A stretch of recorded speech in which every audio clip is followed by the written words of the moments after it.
dimanapun kalian berada pasti akan didatangi oleh kematian. Yang kekal hanyalah Allah Subhanahu wa ta'ala. Jangankan kita, juga malaikat mati, manusia mati, jin mati, ya kan, orang soleh mati. Nanti di akhir cerita alam ini, ketika malaikat maut, ya kan, sudah membunuh semua manusia, maka Allah tanya, hai malaikat maut, sekarang di dunia tinggal siapa? Di alam ini. Dibilang tinggal saya, engkau sama Jibril. Sekarang cabut nyawa Jibril. Setelah Jibril meninggal juga, baru ditanya lagi, wahai malaikat maut, sekarang tinggal siapa di dunia ini? Tinggal engkau yang maha kekal, saya yang fana. Maka kata Allah, mut, ya malaikat maut, matilah kamu wahai malaikat maut. Malaikat maut pun mati. Jadi di alam itu saat itu tidak ada yang namanya manusia, tidak ada yang namanya jin, hatta malaikat semuanya mati, kecuali hanya Allah Subhanahu wa ta'ala. Assalamualaikum warahmatullahi wabarakatuh. Innal hamdalillah nahmaduhu wa nasta'inuhu wa nastaghfiruh wa na'udzu billahi min shururi anfusina min sayyiati a'malina. May yahdihillahu fala mudilla lahu wa may yudlil fala hadiya lahu.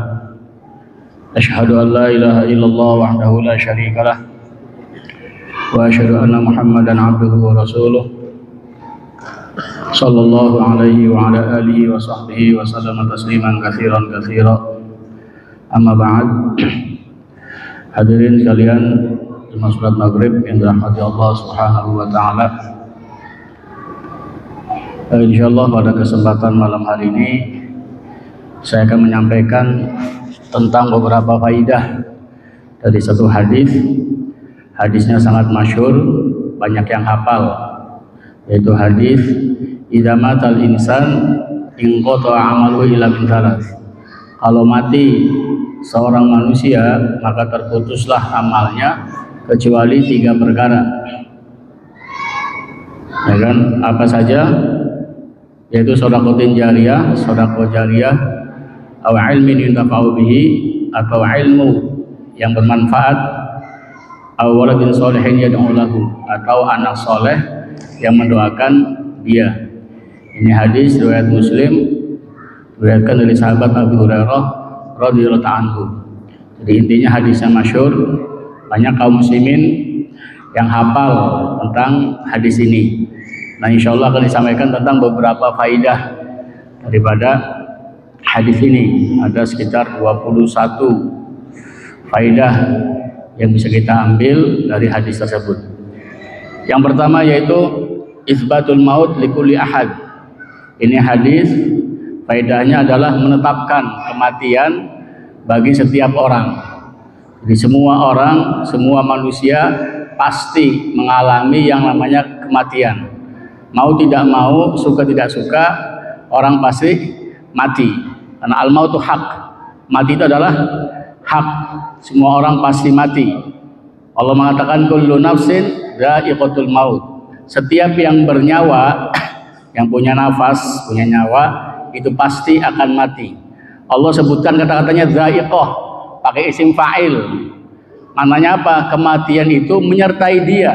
Bahkan sejak umur 4 bulan, ya kan, dalam keadaan masih janin di perut ibunya, itu sudah ditentukan kapan ajalnya, kapan dia mati.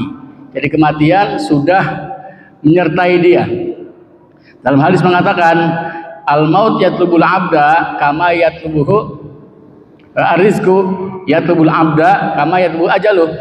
Rizki itu mencari seorang hamba sebagaimana ajal mencarinya. Jadi ajal ini hari-hari mencari orang tersebut. Jadi sudah ditetapkan setiap orang pasti akan mati. Jangan kita orang-orang biasa, Nabi Muhammad SAW saja, orang yang sebaik-baik manusia mengalami mati juga, pasti mati juga. Allah katakan innaka mayyit wa innahum mayyitun. Sesungguhnya kamu hai Muhammad pasti mati, dan sesungguhnya mereka juga pasti mati juga. Jadi mati ini kepastian, semua orang pasti akan mati, tidak bisa lari dari kematian. Kata Allah, wala yanfa'ukumul firar in fartum minal maut. Tidak bermanfaat lari kalau lari dari kematian. Bahkan kata Allah, aina ma takunu yudrikumul maut. Dimanapun kalian berada pasti akan didatangi oleh kematian. Walaupun tumfi buruji musyayyadah, walaupun kalian berada di benteng yang sangat kuat, kematian pasti akan datang. Jadi kepastian semua orang pasti akan mati. Nabi Muhammad saja mati. Sampai akhirnya ada sahabat Umar bin Khattab merasa kaget ketika Nabi meninggal, sempat nggak percaya. Bahkan dia bilang, siapa yang menyatakan meyakini Nabi Muhammad mati, saya akan potong lehernya, saya akan penggal lehernya. Kenapa? Nabi Muhammad tidak mati, dia hanya ziarah ke Tuhannya saja, sama dengan Musa datang ke Tuhannya selama 40 hari. Selepas 40 hari pulang lagi. Seperti itu keyakinannya. Baru Abu Bakar, beliau berkhutbah, suruh turun Umarnya, Abu Bakar berkhutbah, beliau mengatakan, meluruskan pernyataannya Umar, kata beliau, mangkana ya'budu Muhammadan fa inna Muhammadan qad mat. Siapa yang nyembah Muhammad, maka Muhammad telah mati. Tapi wa mangkana ya'budullah, siapa yang menyembah Allah, fa innallaha hayyun la yamut. Maka Allah itu maha hidup, tidak akan pernah mati. Dan beliau akan baca ayat, wa ma Muhammadun illa rasul. Nabi Muhammad tidaklah, beliau itu hanya seorang rasul. Afa imata, apakah jika nabinya mati, au kutila, atau nabinya dibunuh, in qalabtum ala aqabikum, kalian malah murtad, ya kan, ke belakang, tinggalkan Islam. Baru Abu Umar bin Khattab merasa, oh seakan-akan saya baru mendengar ayat ini. Jadi Nabi Muhammad saja meninggal dunia. Semua para nabi meninggal dunia. Sejak zaman Nabi Adam sampai sekarang ini, semua pasti akan mati. Ini satu kepastian. Bahkan alam juga semuanya pasti akan fana, akan sirna. Kata Allah, kullu man 'alaiha fan, setiap yang di muka bumi pasti akan fana, sirna. Wa yabqa wajhu rabbika dzul jalali wal ikram. Yang kekal hanyalah wajah Tuhanmu. Yang kekal hanyalah Allah Subhanahu wa taala. Kullu syai'in halikun ila wajhah. Segala sesuatu pasti akan hancur, binasa, kecuali wajah Allah Subhanahu wa taala. Jangankan kita, juga malaikat mati, manusia mati, jin mati, ya kan, orang soleh mati, hatta malaikat mati. Nanti di akhir cerita alam ini, ketika malaikat maut, ya kan, sudah membunuh semua manusia, maka Allah tanya, hai malaikat maut, sekarang di dunia tinggal siapa? Di alam ini. Dibilang, tinggal saya, engkau sama Jibril. Sekarang cabut nyawa Jibril. Setelah Jibril meninggal juga, baru ditanya lagi, wahai malaikat maut, sekarang tinggal siapa di dunia ini? Ya Allah, tinggal anta al-baqi wa ana al-fani. Tinggal engkau yang maha kekal, saya yang fana. Maka kata Allah, mut, ya malaikat maut, matilah kamu wahai malaikat maut. Malaikat maut pun mati. Jadi di alam itu, saat itu tidak ada yang namanya manusia, tidak ada yang namanya jin, hatta malaikat, semuanya mati, kecuali hanya Allah Subhanahu wa taala. Maka Allah dengan keagungannya, Allah berfirman, Allah mengatakan, sayalah, ini anallah, sayanya Allah Subhanahu wa taala. Kata Allah, ditanya, limanil mulkul yaum, milik siapa kerajaan hari ini? Allah tanya juga, ainal mutakabbirun, manakah orang-orang yang sombong? Ainal jabbarun, manakah raja-raja yang sombong yang ngaku di dunia dia punya kuasa? Di mana kalian? Allah tanya, limanil mulkul yaum, milik siapa kerajaan hari ini? Semua terdiam, tidak ada yang jawab satupun. Akhirnya Allah jawab sendiri, lillahil wahidil qahhar, milik Allah yang Maha Esa lagi Maha Perkasa. Di situ nampak kerajaan Allah Subhanahu wa taala. Maka Allah maliki yaumiddin, raja hari pembalasan, hari kiamat. Raja dunia juga, cuman di dunia kerajaan Allah tidak nampak, tertutup sama raja-raja dunia.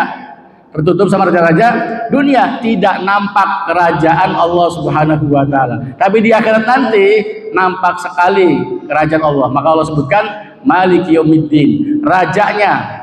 Jadi Malik ada yang baca panjang, ada yang baca pendek. Kalau baca panjang memang artinya pemilik. Memang kalau dibaca pendek, Maliki Yaumiddin, Malik artinya raja. Dan Allah berhak dua-duanya.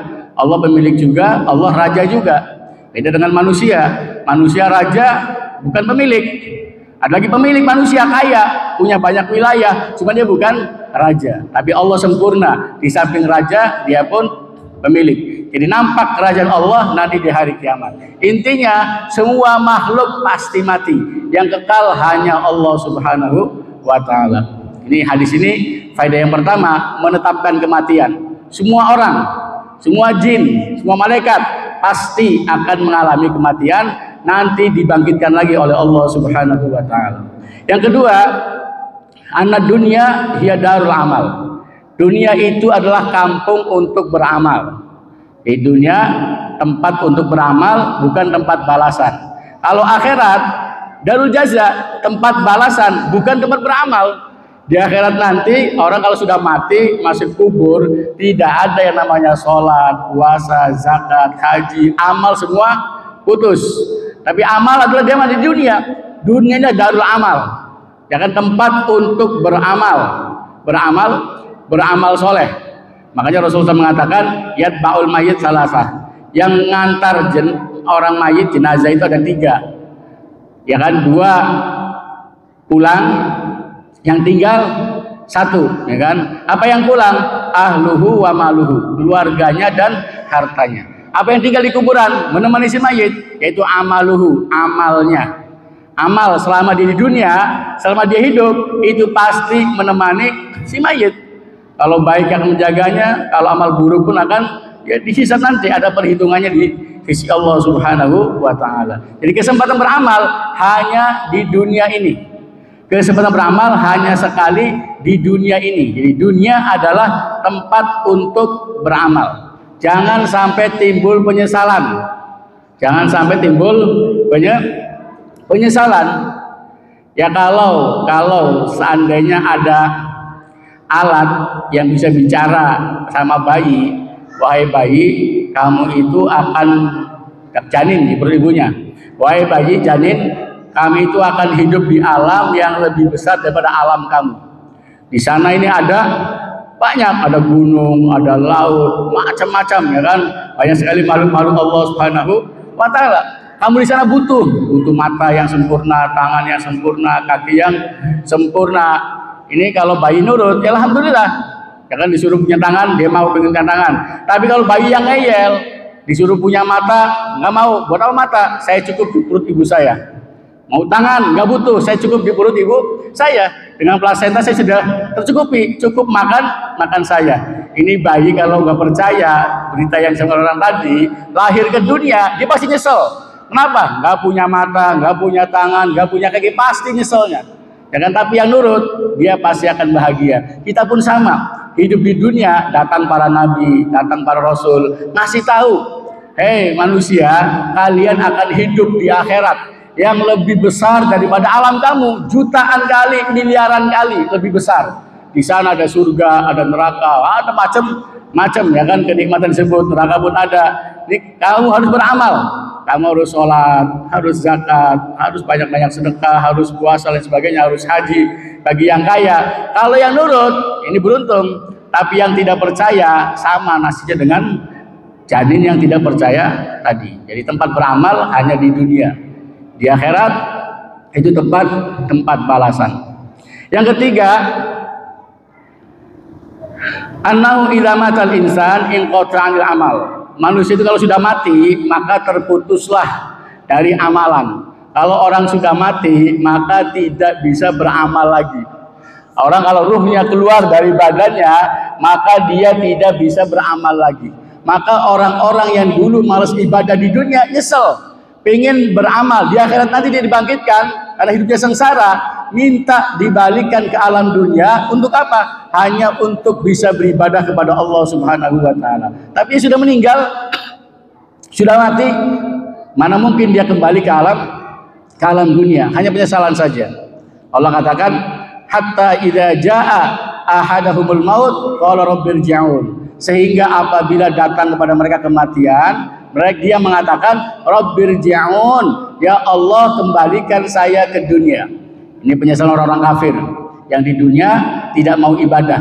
Apa kata mereka? Rabbirji'un, ya Allah kembalikan saya ke dunia. Untuk apa?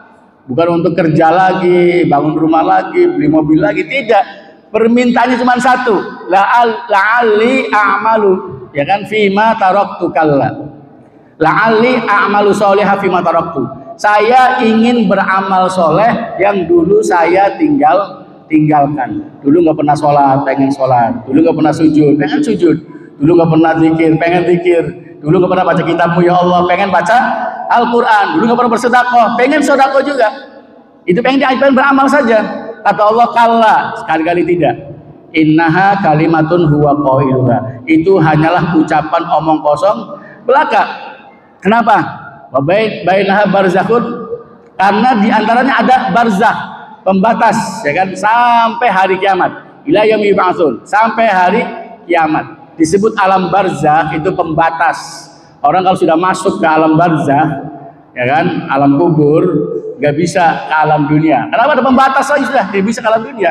Kayak janin kalau sudah keluar dari perut ibunya, lahir ke dunia. Ya Allah, saya nyesel, nggak ada mata, nggak tangan. Ya Allah, balikan ke rahim ibu saya. Sempurnakannya nggak bisa. Kalau bayi sudah brojol, kalau dunia ya sudah, harus terima takdir apa adanya begitu. Nggak bisa diulang, disempurnakan, diulang perut ibunya. Orang kalau sudah masuk alam akhirat, masuk alam barzakh, dia dulu nggak pernah beramal, nyesel, pengen balik ke dunia, tidak bisa. Kesempatannya hanya sekali di alam dunia saja, sekali. Jadi kalau gagal sekolah, ujian sekolah, gagal tes kerja lain sebagainya, masih bisa diulang. Cuman kalau gagal dalam beramal di alam dunia, ini cuma sekali, tidak ada pengulangan. Sekalinya gagal, gagal selama-lamanya. Jadi orang kalau sudah mati, terputus, ya kan, amalnya, tidak bisa beramal lagi. Ini faedah yang ketiga. Faedah yang keempat, al-hirsu 'alal amali sholih dari dunia. Harus semangat untuk beramal soleh di dunia ini. Karena kesempatan cuma sekali, ya kan, saat hidup saja sudah. Kalau mati, ya sudah nggak ada amal. Jadi sudah gampang, ya kan, beramal itu ya tidak lama. Sebenarnya nggak lama, ya paling lama-lama 60-70 tahun. Karena kata Nabi, amaru ummati ma baina sittin la sab'in. Umur umatku antara 60-70 tahun. Sedikit yang melewati umur tersebut, dipotong masa balik, ya kan, lain sebagainya. Karena ibadah cuma sebentar saja. Ditambah kalau misalnya matinya besok, ya sudah sebentar. Ibadah itu sebentar. Matinya bulan depan, sebulan lagi, sebentar, tidak lama, ya kan, beribadah kepada Allah Subhanahu wa taala. Jadi sabar dalam menjalankan amal soleh di dunia. Tetap harus semangat. Para sahabat Nabi Abu Bakar semangat, ya kan, masya Allah, semua amal dia kerjakan. Siapa yang hari ini puasa, saya wahai Rasul. Siapa yang hari ini orang sakit, saya wahai Rasul. Siapa yang hari ini menjenguk orang mengantar jenazah, saya wahai Rasul. Siapa yang hari ngasih makan, saya wahai Rasul. Semua amal dikerjakan. Kenapa? Dunia ini tempat beramal. Ya kan, kalau sudah meninggal, sudah tidak bisa lagi beramal, tidak lagi bisa beramal. Makanya sedekah itu paling bagus kapan? Ya ketika tadi masih sehat, masih pelit dengan hartanya, paling bagus. Kalau sudah mau matinya aja, ya kan, sudah nazak, sekarat, harta saya buat ya kan, buat diwaris, bukan diwariskan, ya kan, dihibahkan dan sebagainya, diwasiatkan, maka berpahala, tapi sedikit, tidak seperti saat sehatnya, saat kayanya, saat pelit, masih suka dengan harta. Karena itu saat beramal yang paling baik. Kalau sudah cengap-cengap, sudah nazak, itu harta sudah milik ahli warisnya, bukan milik dia lagi, sudah milik ahli warisnya, maka pahalanya pun sedikit. Jadi beramal yang paling bagus saat di dunia itu. Saat di dunia maka semangat untuk beramal soleh. Di dunia ini jangan bosan, ya kan, jangan bosan. Apa? Sebentar saja kita tahan ibadah di dunia ini untuk kesenangan di akhirat nanti. Dan yang kelima, hadis ini sesuai dengan hadis Nabi, iktanim khamsan qabla khamsin. Gunakan 5 perkara sebelum datangnya 5 perkara. Di antaranya hayataka qabla mautika. Hidupmu sebelum matimu. Ya kan, digunakan hidupmu sebelum matimu. Gunakan masa luangmu sebelum datang masa sibukmu. Gunakan sehatmu sebelum datang sakitmu. Ini hadis yang lain, ya kan, yang Rasul menyuruh menggunakan 5 perkara sebelum 5 perkara. Dan terkadang memang gara-gara ini orang lupa ibadah pada Allah Subhanahu wa taala. Rasulullah mengatakan ni'matani maghbunun fihima katsirun minan nas. Ada 2 nikmat yang banyaknya manusia tertipu dengan 2 nikmat ini. Nikmat apa? As-sihhat wal faragh. Nikmat sehat sama nikmat waktu luang. Kalau lagi sehat kadang males ibadah kepada Allah Subhanahu wa taala. Pas ketika datang sakit baru orang mau ibadah. Kadang susah kalau sudah stroke, sudah apa mau ibadah ya susah. Baca Quran ya sudah susah juga, ngomongnya dan sebagainya gitu. Ya bagus masih mau ibadah, cuman telat. Lagi sehat dia lupa sama Allah Subhanahu wa taala, ketika sakit baru dia mau ingat pada Allah Subhanahu wa taala. Waktu luang, waktu terbuang sia-sia. Buat yang tidak ada manfaatnya, faedahnya. Ketika sibuk baru dia mau ibadah kepada Allah, akhirnya nggak ada waktu juga. Maka gunakan dengan sebaik-baiknya, ya kan, hidup kita sebelum mati kita. Gunakan waktu luang, gunakan masa sehat, masa kaya untuk beribadah kepada Allah Subhanahu wa taala. Faedah yang keenam adalah fadlus shadaqatil jariyah kal waqfi. Keutamaan sedekah jariyah. Jadi sedekah itu macam-macam, tapi yang afdol sedekah jariyah yang mengalir pahalanya. Seperti apa? Ya kayak wakaf, itu paling ngalir, ya kan?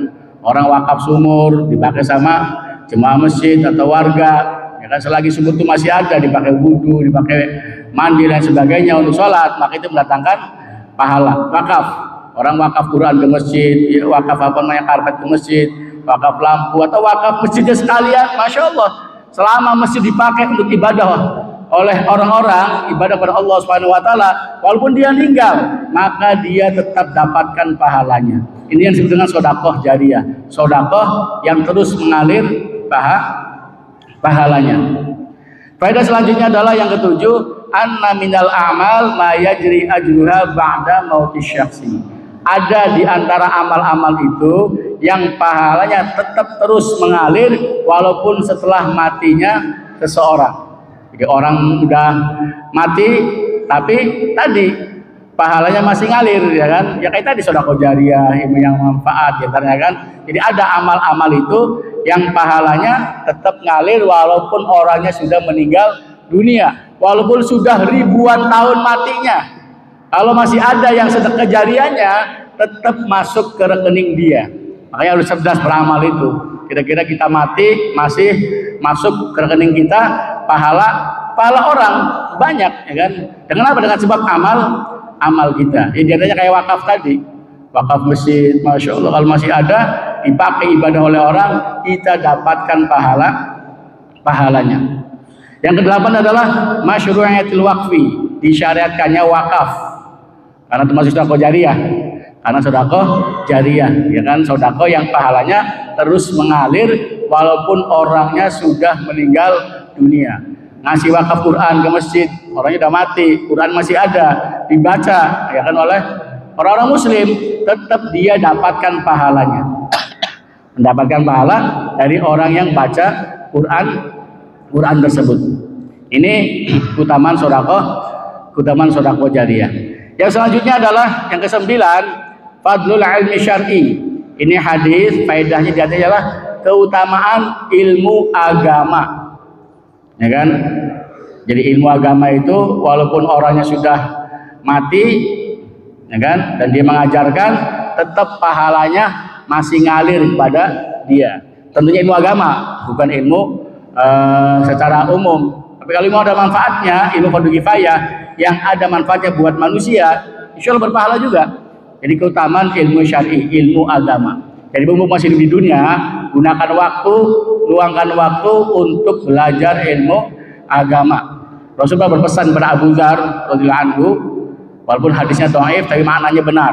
Maknanya benar, bahwasanya ilmu itu lebih baik daripada ibadah. Apa kata Rasul? Ya Abu Dzar, wahai Abu Dzar, la anta dua fata'allama ayatan min kitabillah khairul laka min an tusalliya mi'ata rakaah. Kamu itu pergi di pagi hari belajar satu ayat dari kitab Allah lebih baik daripada sholat 100 rakaat. Satu ayat Quran kita pelajari Anggaplah belajar Ar-Rahmanir Rahim, kita ketahui maknanya, tafsirnya kita belajari, itu lebih baik daripada sholat 100 rakaat. Ilmu buat sendiri, ibadah buat sendiri, tapi ilmu bisa buat orang lain. Kita jelaskan ke anak cucu, jelaskan ke tetangga, jelaskan ke kawan, jelaskan ke semua orang. Ini maka lebih utama daripada ibadah ilmu itu. Nah kata Nabi, wala antad dua fata'allama babam minal ilmi, dan kau pergi belajar satu bab ilmu, umila bihi amyu'mal, diamalkan atau tidak diamalkan ilmunya, khairul laka min antusoliyah al-farokah, lebih baik bagimu daripada sholat 1000 rakaat. Kalau belajar satu bab ilmu, bab tentang iman, bab tentang wudu, bab tentang tayamum, satu bab ilmu saja lebih baik daripada sholat 1000 rakaat. Tadi ibadah itu buat sendiri manfaatnya, ya kan? Maka kalau ilmu bisa buat orang lain, bisa disampaikan kepada orang lain. Jadi hadis ini ada utamaan tentang ilmu agama. Yang selanjutnya yang ke-10, al-hasu ala nasyri ilmi syar'i, anjuran untuk menyebarkan ilmu agama. Jadi ilmu, setelah punya ilmu ya sebarkan, dakwahkan ke orang. Ilmu nggak usah perlu banyak, yang penting apa? Manfaat, berkah. Balighu anni walau ayat, sampaikan dariku kata Nabi walaupun hanya 1 ayat. Sampaikan walaupun hanya 1 ayat. Ini anjuran untuk menyebarkan ilmu agama. Kalau sudah punya ilmu agama, ya dibagi-bagi ke orang lain, disebarkan minimal ke anak istri kita, adakan taklim di rumah kita supaya mereka pun tahu hukum agama. Dan pada selanjutnya al-hadzar min katmil ilmi. Ini ada larangan dari menyembunyikan ilmu. Kalau orang punya ilmu agama jangan disembunyikan. Ini orang menyembunyikan ilmu akan diancam juga. Dengan apa? Rasulullah mengatakan man suila an ilmin, siapa orang yang ditanya tentang ilmu fakatamahu, lalu dia menyembunyikannya, tidak mau ngasih tahu, uljima yaumal qiyamah birijan minnar, akan dikekang di neraka di akhirat dengan kekang dari neraka. Kenapa? Dengan sebab menyembunyikan ilmu. Jadi kalau punya ilmu ya bagi-bagi, ya kan, bagi ke anak istri, ke tetangga, ke kawan semua apa, jangan disembunyikan. Allah mengancam innalladzina yaktumuna, orang-orang yang menyembunyikan, ya kan, al-huda, petunjuk, mimba dimata bayal al-huda, setelah jelas baginya petunjuk, ya kan, maka diancam oleh Allah Subhanahu wa taala. Apa kata Allah? Ulaika yal'anuhumullah wa yal'anuhumul la'inun. Orang yang menyembunyikan ilmu akan dilaknat oleh Allah, akan dilaknat oleh para pelaknat. Jadi nggak boleh menyembunyikan ilmu. Ilmu agama harus disampaikan. Harus disampaikan. Yang selanjutnya ke-12, la yusyaratu an yakunal ilmu katsiran. Tidak disyaratkan ilmu itu harus banyak. Ya kalau banyak bagus, ya kan, banyak bagus, wawasan luas, tapi tidak mesti. Walaupun kita punya sedikit, tetap harus disampaikan ilmu tersebut kepada orang lain. Misalnya Al-Fatihah, sampaikan Al-Fatihah, ya kan, jangan disembunyikan dan tidak mesti harus banyak. Kalau punya seayat, sampaikan kepada orang lain. Kalau dakwah sih mudah, beda kalau dengan ngajar. Kalau taklim, ngajar memang harus ilmunya banyak. Kenapa? Kalau nggak punya ilmu, apa yang diajarkan? Faqidu syai' la yu'ti. Orang kalau nggak punya sesuatu, apa yang mau dia beri, ya kan? Cuman kalau hanya mengingatkan orang, ngajak orang, itu tidak disyaratkan harus banyak ilmunya. Dan siapa tahu dengan menyampaikan ilmu pun sedikit, ada manfaatnya.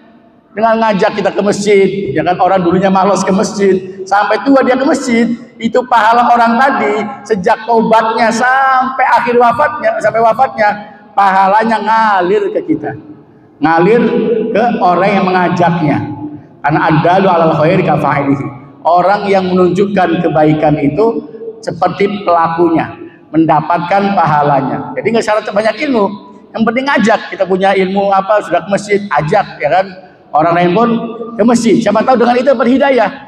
Kalau dapat hidayah, kita dapatkan pahala orang tersebut, masya Allah, sejak dia taubatnya sampai wafatnya. Ini keuntungan kalau orang menyampaikan ilmu. Tidak mesti harus banyak. Selanjutnya adalah yang bagi ditolak oleh ilmi an yantahizal fardhu wal nashr ilmi. Seyogianya para pelajar ilmu itu dia mengutamakan, mengamalkan, mengambil yang fardu dulu untuk menyebarkan ilmu, yang wajib-wajib dulu, yang penting-penting dulu, ya kan. Sunnah sampaikan boleh, tapi dahulukan yang wajib. Jangan sampai yang sunnah didahulukan, yang wajibnya belum. Perkara sholat ini yang wajib, ya kan. Jangan sampai orang tinggalkan sholat, maka sampaikan pentingnya daripada sholat 5 waktu, ya kan. Pahalanya apa, sampaikan ke orang lain. Di hadis tadi ada, ya kan, faedah-faedah tersebut. Faedah selanjutnya adalah al-hasu ala tazawuj, anjuran untuk nikah.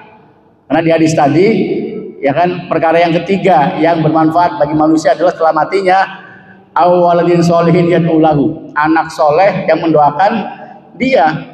Gimana punya anak kalau dia nggak kawin? Nggak bakal bisa, ya kan. Orang kalau pengen punya anak harus kawin, nggak kawin nggak bakal punya anak. Walaupun Allah mampu ngasih anak tanpa bapak, tanpa ibu. Nabi Adam tanpa bapak, tanpa ibu lahir Nabi Adam, ya kan, tanpa asbab.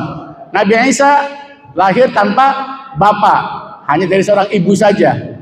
Yang Allah kuasa, tapi secara asbab harus ada lakinya dan perempuannya, suami istri, baru lahir seorang anak. Ini anjuran untuk supaya kawin. Rasul nyuruh, ya masyarakat syabab, wahai para pemuda, siapa yang punya bekal maka kawinlah. Kenapa? Dengan kawin itu Allah dzulil basar wa ahsan lil farj, lebih menundukkan pandangan kita dan lebih menjaga kemaluan kita. Dan Rasul saat ada sahabatnya itu pengen gak kawin, dia dilarang.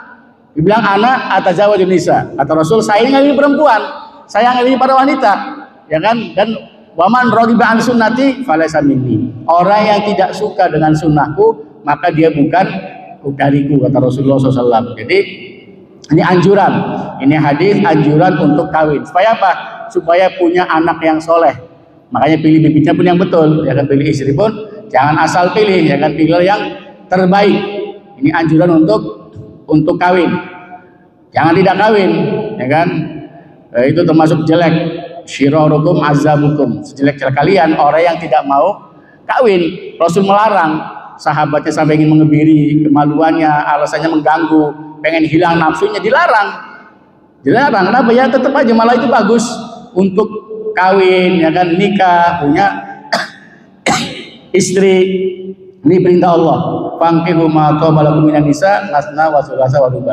Nikahi yang baik dari para wanita, diperintahkan supaya nikah. Jadi hadis ini ada anjuran untuk menikah supaya kita punya anak. Kalau memang kadang-kadang ujian udah nikah bertahun-tahun masih belum punya anak, ya kan, ya. Kadang-kadang anak tuh masya Allah nikmat, ya kan, nikmat daripada Allah Subhanahu wa Ta'ala. Makanya faedah yang selanjutnya yang ke-15, fadlul waladis soleh, keutamaan anak yang soleh. Ini walad laki-laki, tapi nggak mesti walad. Anak perempuan juga kalau soleh sama saja, ya kan. Kadang-kadang rezeki itu beda-beda. Makanya rezeki anak itu paling mahal. Ya memang tidak semua orang nikah dikasih anak, ya kan. Allah Subhanahu wa Ta'ala mengatakan walillahi mulkus samawati wal ard yahabu liman yasha. Allah itu punya kerajaan langit dan bumi. Allah ngasih anak kepada orang yang dia kehendaki, inatha, anak perempuan, wa yahabu liman yasha uzukur. Allah ngasih kepada orang yang dia kehendaki laki-laki. Ada orang anaknya perempuan semua 5. Ada anak-anaknya laki-laki semua 5, ya kan? Au yuzawwijuhum dzukrana wa inatha. Atau Allah pasangkan laki sama perempuan. Ada anak laki 2, laki perempuan. Anaknya 4, 2 laki, 2 perempuan. Beruntung, ya kan? Allah pasangkan gitu kan. Wa yaj'alu may yasha'u aqima. Dan Allah menjadikan orang yang dia kehendaki aqima, mandul, sama sekali tidak punya anak. Nggak dapat nikmat apa? Menjadi seorang bapak, menjadi seorang ibu. Ada ya ujian namanya juga. Hidupnya ada ujian. Maka beruntung orang yang punya nikmat anak, apalagi kalau anaknya soleh, masya Allah, ya kan. Nanti di surga nanti ada seorang hamba itu dinaikkan derajatnya di surga Allah Subhanahu wa Ta'ala. Sampai dia ngomong, ya Rob, anna li hadza, wahai Tuhan, dari mana ini semua? Sampai derajat saya ini ditinggikan di surga engkau. Kata Allahnya, bistighfari waladika laka, dengan sebab istighfar anakmu buat kamu. Jadi yang punya anak soleha, masya Allah, kita meninggal, anak mohonkan ampun buat kedua orang tuanya, Rabbi firli wali walidayya, maka orang tua dengan sebab istighfar anak tadi diangkat derajatnya oleh Allah Subhanahu wa ta'ala. Ini faedah yang ke-15. Faedah yang ke-16, al-hirsu ala tarbiyatil aulad tarbiyatan sholihah. Semangat untuk mendidik anak dengan pendidikan yang baik, ya kan? Ini anak tuh amanat, nggak cukup dikasih makan aja, malah makan tuh sudah yang dijamin oleh Allah Subhanahu wa ta'ala, ya kan? Nahnu narzuquhum wa iyyahum, ya kan, kami kasih rezeki mereka, jangan bunuh mereka, jauhi. Kenapa? Jangan takut banyak anak, kami kasih rezeki kata Allah Subhanahu wa ta'ala. Yang diminta itu pendidikannya tentang iman mereka, amal soleh mereka. Ini yang Allah perintahkan pada Rasulnya Nabi Muhammad. Wa'mur ahlaka bis-shalah wastabir 'alaiha. Wahai Muhammad, suruh keluargamu, anak istrimu dengan sholat dan sabarlah atasnya. La nas'aluka rizqa, kami tidak minta rezeki kepadamu. Bal nahnu narzuquka, tapi kami yang kasih rezeki sama kamu kata Allah Subhanahu wa ta'ala. Jadi penting pendidikan yang baik. Ini amanah. Kata Rasul, kullukum ra'in, setiap kalian pemimpin, ya kan? Wa kullukum mas'ulun an ra'iyati, setiap kalian akan ditanya tentang kepemimpinannya. Suami pemimpin di rumahnya akan ditanya tentang kepemimpinan terhadap anak istrinya. Istri pemimpin di rumahnya akan ditanya juga tentang kepemimpinannya. Jadi hati-hati, orang yang tidak menunaikan kewajibannya ini diancam tidak bakal masuk surga Allah Subhanahu wa ta'ala. Kata Rasul itu, ma min 'abdin yasara'illah, tidaklah seorang hamba yang diangkat oleh Allah punya rakyat, punya bawahan, ya kan, punya orang di bawahnya, tapi dia jangan naikkan kewajibannya. Kecuali apa? Illa haramallahu alaihil jannah, kecuali Allah haramkan atasnya surga. Sudah dikasih anak istri, maksud jadi pemimpin keluarga kita kan, tapi kita tidak mendidiknya dengan baik, ya dan sebagainya, ini akan diancam karena telah berkhianat pada amanat tersebut, diancam tidak akan masuk surga. Faedah selanjutnya, al-hadar min kulli ma yufsid aulad wa yamna'uhum minas shalah. Hati-hati dari apa yang merusak anak dan mencegah mereka dari kesolehan. Jadi anaknya amanat, harus dijaga, jangan sampai terpengaruh. Apalagi zaman-zaman akhir zaman ini banyak fitnah syahwat, fitnah syubhat, fitnah macam-macam.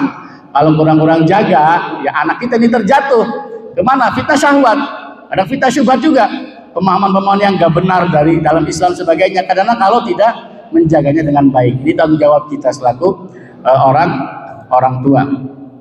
Selanjutnya ke-18, fadlus sholah, keutamaan kesolehan. Jadi beruntung orang kalau punya anak soleh, punya anak soleh itu masya Allah beruntung. Jadi soleh itu jangan kira nggak ada faedahnya. Orang kalau soleh, anak cucunya akan dijaga oleh Allah Subhanahu wa ta'ala. Pernah ada jadul Nabi Khidir benerin tembok yang miring tuh, ya kayak kata Allah apa? Wa ammal jidaru fakana li ghulamaini yatimaini fil Madinah. Tembok itu punya dua anak yatim di kota. Wa kana tahtahu kanzul lahuma, di bawahnya itu ada harta simpanan buat mereka. Wa kana abuhuma sholihah, bapaknya soleh. Ada yang bilang itu dalam tafsir Ibnu Katsir, kakek yang ke-7, kakek yang ke-10 ada yang bilang. Bayangkan, kakek yang ke-10 dia ini soleh, punya harta disimpan buat cucu yang ke-10, dijaga oleh Allah lewat Nabi Khidir. Ini keberkahan orang soleh, masya Allah. Sampai jangan keturunannya, harta pun dijaga, tidak boleh diambil oleh orang, ya kan? Makanya dibenerin nama Nabi Khidir. Kalau Allah pengen sampai anaknya dewasa, anak yatimnya dewasa, baru dikasihkan ini harta milik kamu berdua. Ini kesolehan. Jadi jangan berharap anak kita soleh kalau kita aja tidak soleh. Sudahlah, perbaiki diri kita, insya Allah. Kalau bapaknya soleh, otomatis ya kan, yang akan anak, semua harta pun akan dijaga, sampai harta ke cucu yang ke-10 pun dijaga oleh Allah Subhanahu wa ta'ala. Yang ke-19, fadlud du'a ilil mayyit, keutamaan doa untuk mayit. Jadi bagus ngasih hadiah itu ya doa untuk si mayit, jangan malas doa kepada orang-orang yang sudah mati. Ini ciri orang-orang soleh. Walladzina ja'u min ba'dihim yaquluna rabbana ighfir lana wa li ikhwanina sabaquna bil iman wa la taj'al fi qulubina ghillan lil ladzina amanu. Jadi orang-orang yang datang setelah mereka, setelah Muhajirin dan Ansor, mereka berdoa, Rabbana ighfir lana, ya Allah ampuni kami, wa li ikhwanina alladzina sabaquna bil iman, dan untuk saudara-saudara kami yang telah mendahului kami dengan keimanan. para sahabat Muhajirin, Ansor, ya Rasulullah SAW bersama sahabatnya didoakan. Wala taj'al fi qulubina ghillan, jangan jadikan kedengkian di hati kami pada orang-orang yang beriman, karena sudah dengki ya bahaya, ini penyakit bisa menghalangi dia dari surga Allah Subhanahu wa taala. Dan yang ke-20, yang paling afdol nyampe ke mayit itu doa. Kalau kirim hadiah masih khilaf ulama, kalau doa sepakat. Ya Allah ampuni dia, rahmati dia, luaskan kuburnya, tidak ada khilaf para ulama. Dan yang ke-21, anak soleh yang terakhir, anak yang tidak soleh itu gak bakal diharapkan. Jadi Masya Allah kalau anaknya soleh itu betul-betul bermanfaat buat orang tuanya. Wallahu ta'ala a'lam. Itu 21 faidah dari hadis idza matal insan in qata amaluhu. Semoga ya banyak manfaatnya buat kita bisa ambil, dan pentingnya tadi ya kan, pentingnya sedekah dan juga pentingnya belajar ilmu agama, dan pentingnya mendidik anak kita menjadi anak-anak yang soleh. Wallahu ta'ala alam. Subhanallah walhamdulillah, asyhadu an la ilaha illallah, assalamualaikum warahmatullahi wabarakatuh.